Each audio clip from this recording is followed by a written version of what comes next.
मनुष्य की कीमत।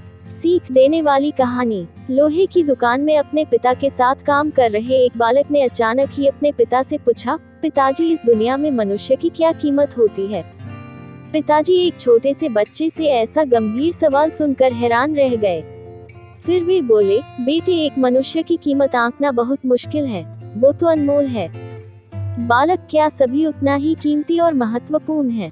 पिताजी, हाँ बेटे। बालक कुछ समझा नहीं। उसने फिर सवाल किया, तो फिर इस दुनिया में कोई गरीब तो कोई अमीर क्यों है? किसी की कम रिस्पेक्ट तो किसी की ज्यादा क्यों होती है?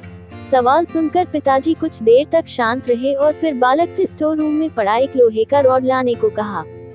रॉड लाते ही पिताजी ने पूछा, इसकी क्या कीमत होगी? बालक, 200 रुपए।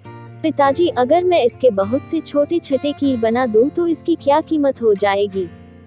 बालक कुछ देर सोचकर बोला, तब तो ये और महंगा बिकेगा, लगभग 1000 रुपए का। पिताजी, अगर मैं इस लोहे से घड़ी के बहुत सारे स्प्रिंग बना दूं तो? बालक कुछ देर गणना करता रहा और फिर एकदम से उत्साहित होकर बोला, तब तो इसकी कीमत बहुत ज्यादा हो जाएगी। फिर पिताजी उसे समझाते हुए बोले, ठीक इसी तरह मनुष्य की कीमत इसमें नहीं है कि अभी वो क्या है, बल्कि इसमें है कि वो अपने आप को क्या बना सकता है। बालक अपने पिता की बात समझ चुका था। फ्रेंड्स, अक्सर हम अपनी सही कीमत आंकने में गलती कर देते हैं।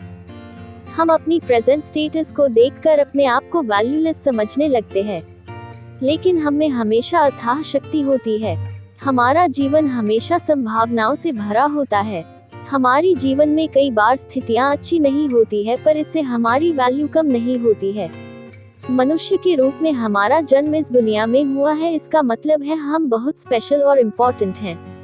हमें हमेशा अपने आप को इम्प्रूव करते रहना चाहिए और अपनी सही कीमत प्राप्त करने की दिशा में बढ़ते रहना चाहिए।